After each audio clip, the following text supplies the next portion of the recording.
Order! Order! You are an incorrigible delinquent at times. Behave yourself, man! Now, far-right extremism is the fastest-growing area of activity for counter-terrorism police, and it can now take plotters just a matter of hours to prepare attacks, giving the authorities little time to intercept. Sky News has been given unprecedented access to West Midlands Counter-Terrorism Unit, one of 9 units that protect the country. Our reporter, Tom Parmenter, has this now.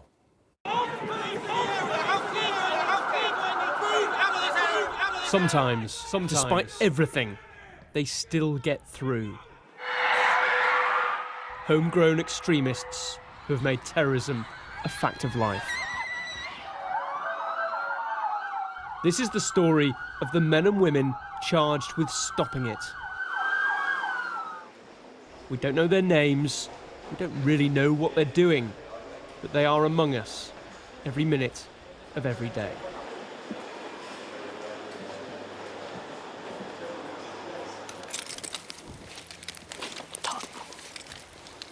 It's daybreak, somewhere near Birmingham. No sirens, no fuss. This is the part of policing we never see. Open the door, please. Open the door? Mm-hmm. Only the parents are in. An hour later, the man they want strolls home. They suspect he's a member of the banned far-right group National Action.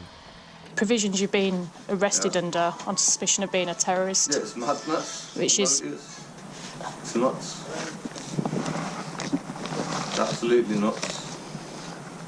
OK, is there a password or a PIN code for that phone?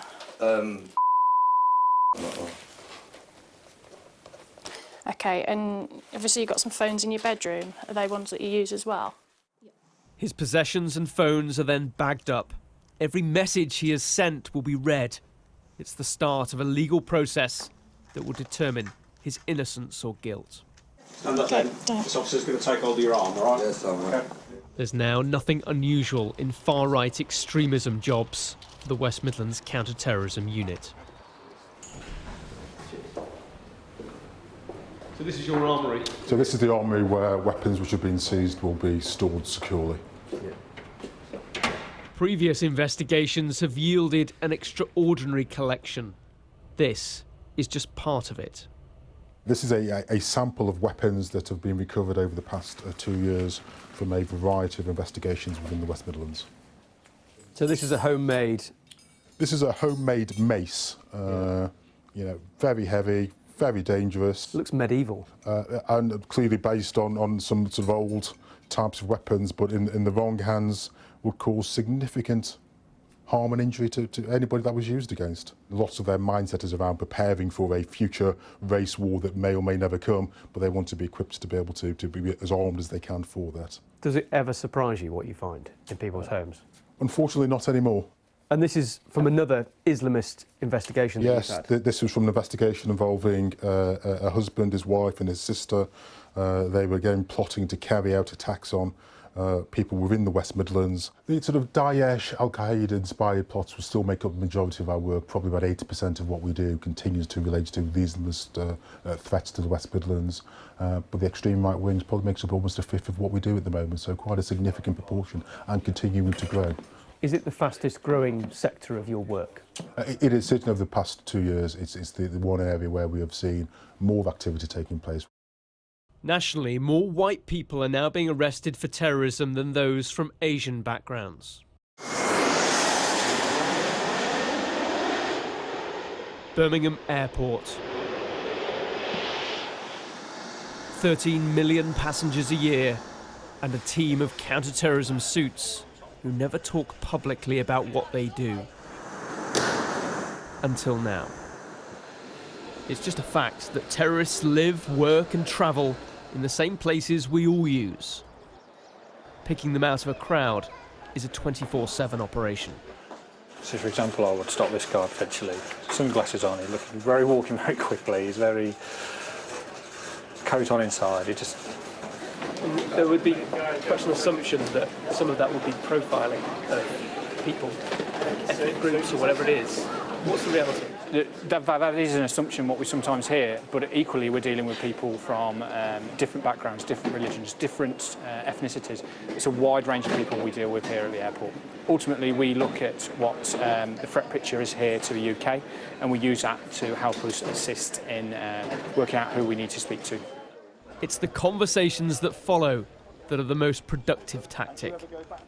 What is the political situation in Somalia at the moment? Is it something as a young man that you take? Oh, I don't even know. You don't look at it at all. The parents don't talk to you about it or anything. No, I got bigger problems than that, man. Have you? Yeah. Yeah, man. That young gentleman was travelling out to Prague for a few days, travelling alone. From his passport, I clocked that he was actually born in Mogadishu. Mogadishu being the city in Somalia, which is a country of interest to the British authorities. Obviously, problems are still ongoing there with terrorist groups such as the Al-Shabaab. Do you just get a sense sometimes that something's wrong? Yeah, so some of his behaviour might be wrong. It might be their body language. It might be the way they talk to us in that they're nervous, and they might kind of contradict themselves about how long they're going for, where they're staying, who they're staying with, etc.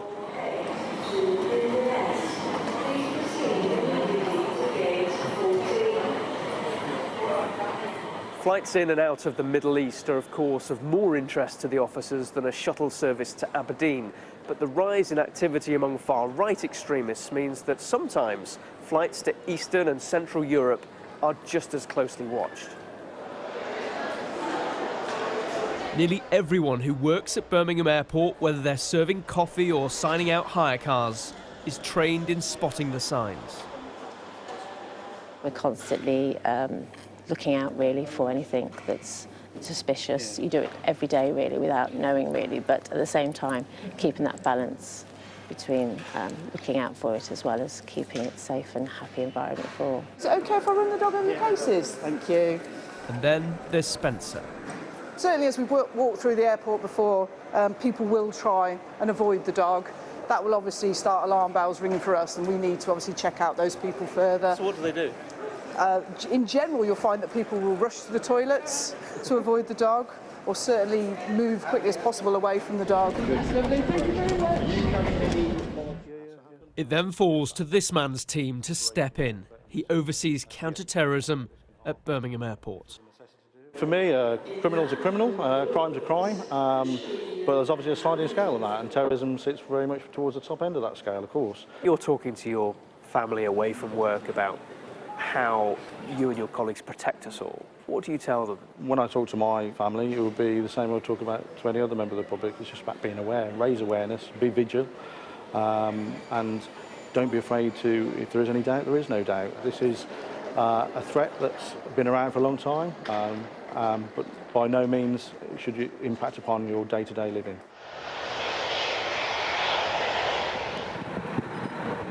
They now know that some terrorists have actively avoided this airport because they're wary they'll be stopped.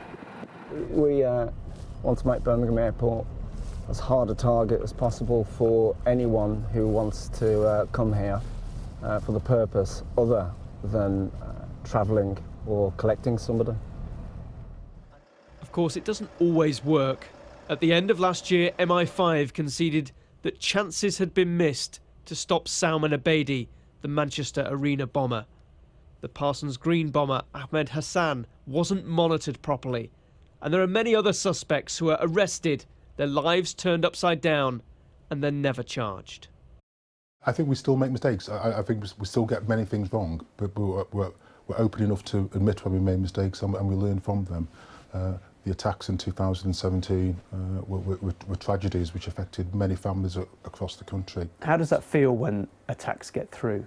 It means we need to work harder next time. It means we need to do more next time. Let's go up to Birmingham now. Let's go to Becky Johnson, who's in Birmingham. The police have sealed off an area of Birmingham. There have been searches at 2 further addresses, including a tower block not far from here. There is something of an inescapable truth in our second city. It's seen one of the highest numbers of arrests, charges and raids anywhere in Europe. I've lived and worked in Birmingham for almost 25 years. I wouldn't want to live or work anywhere else. I think it's a fantastic city, and I think the work we can do as counter-terrorism policing will help to keep it that way. But it has had a very highly significant proportion of Islamist and now far-right activity, hasn't it? I think we've seen individuals and groups sort of developing within Birmingham. Well, we've also seen lots of information intelligence coming from our communities. You know, I think we get some of the most highest level of support from many communities within the country here in Birmingham, and I'm really proud of that. Everyone knows the pressure on police budgets particularly.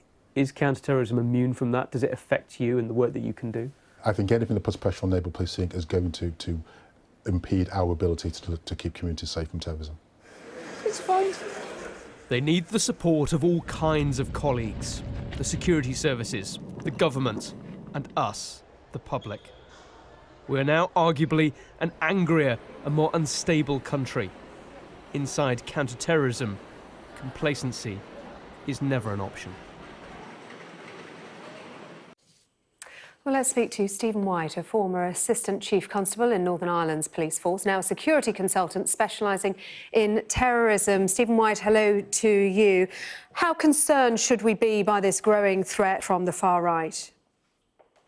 Well, it clearly is a concern, and the fact that the security services, MI5, in recent months have taken the lead, I think says it all. The fact that the government and the police and security services are linking it or rating it as big a threat as Islamist extremism and Northern Ireland-related terrorism shows just how serious this threat is perceived to be. Is this a threat that is growing within or coming from outside? Well, the first thing is, and one of your researchers mentioned it already, and that is about the statistics.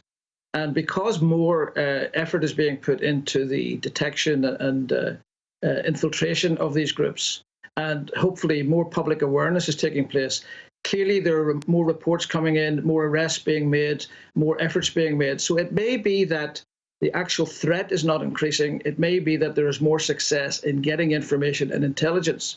That's the first thing I would say.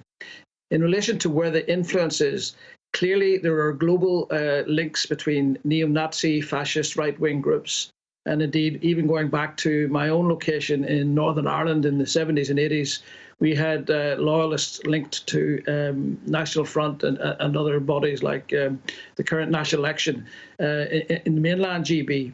So a lot of these organisations, they exchange information, they exchange personnel and training. Obviously, with the use of the internet and social media, they can spread information. So there's a lot of influences.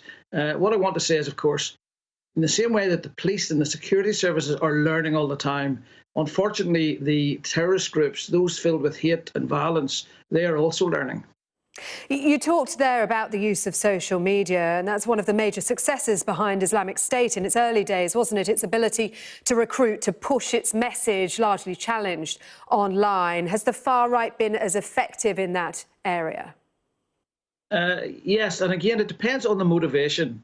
If you look at a group like Daesh or ISIS, you know, they wanted to frighten and really intimidate and cause terror. You know, the absolute description of terrorism is about causing terror and fear, kill one and fear and cause fear amongst thousands. So beheadings and so on social media, they caused a lot of fear.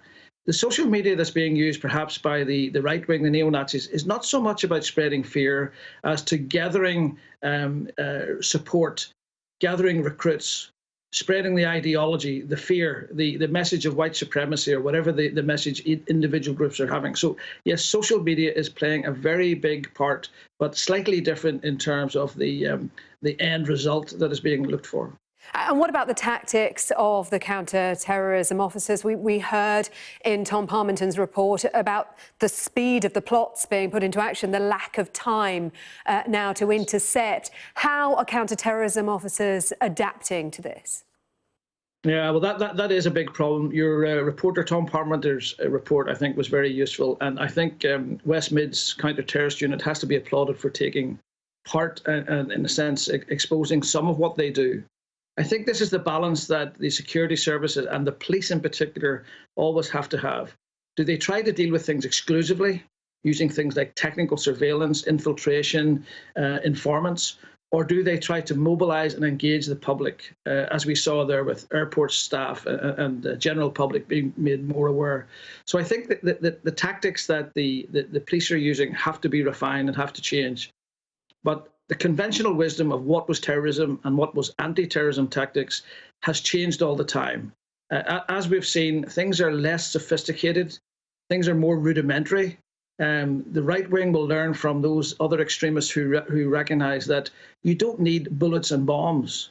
Vehicles can be used, kitchen knives can be used, lone wolves can create mayhem. And this whole issue about creating mayhem and causing disorder is a big problem. So this is why the police and the security services must work together, because right-wing extremism is not just about terrorism in the sense that we would think of in terms of explosions and murders. It's also involved in public disorder. So the whole management of crowds and disorder is also a big challenge. So we need a multi-dimensional approach. I guess that's my conclusion. Stephen White, thank you very much for talking to us this afternoon. Thank you. You're welcome. Well, to talk more on this, I'm joined by David Lowe, who's a former Special Branch Policing Counter-Terrorism Officer. Hello to you, David. What is your assessment of the scale of the threat we're facing and where it's coming from? Yeah, I think we've seen an increase in extreme far-right activity for a number of years. And, of course, the UK is the first Western state to prescribe groups as terrorist groups. We saw that with National Action in 2016, Scottish Dawn and NS131 in 2017. But they haven't gone away. And when I say extreme far right, it's differentiating from the far right, which is more nationalist based. The extreme far right are like the neo-Nazis. And I think we all know what Nazism stands for. It is a very violent ideology and very intolerant. And I think, as the report was showing there, the dangers that they do pose. Yeah, we were talking earlier about this and about the image of terrorism that is changing. It's not just about bombs and bullets. The threat is coming from lone wolves who might be armed with a kitchen knife, for example. It's not just about spreading terror, it's also about public disorder as well. Yeah, you've got that side, I think, but what's important is you look at the extreme far right, they might be small in number, but they're very active on various forms of communication from social media. I mean, you talk about the lone wolf there, perhaps one example everyone's familiar with is Thomas More when he killed Joe Cox. He was not a member of any group, but he was heavily influenced by the neo-Nazi ideology. So yes, you're right to point that out, that's there, and of course public order events. But you know, the state can do what it can only go so far in prescribing groups, and you saw there the role of the counter-terrorism. Now MI5 has also got involved with far right, trying to keep a lid on this. And I think it's important steps that we're taking here in this country, and maybe other countries could follow what we're doing. Because my research looks at Canada, the States, and other European states. We've taken a far harder line. As a result, we've had more convictions. Yeah, so to talk us through those steps and the approach of counter-terrorism, please. Yeah, I mean, obviously, the first, what's important is, I mean, prior to December 2016, we didn't have any far-right groups, extreme far-right groups who were prescribed as terrorist organisations. They had to rely on race-hate crime. But once they became terrorist organisations, you got wider powers for the security service and the police to monitor their activities, as well as other measures that they can take. And of course, it's more offences to deal with. I mean, last year we saw the conviction in June of Jack Bradshaw, a member of National Action. He was plotting to kill the MP Rosie Cooper and the detective who was investigating him. So as a result of the wider powers they've got, they can take more measures to try and prevent the attacks. And of course, in terrorism, that's what you want. You don't want events to happen. Certainly what the investigators want to do is to stop them and deal with them before it happens. And we are seeing some success of this. OK, David Lowe, thanks very much indeed for your thoughts this afternoon.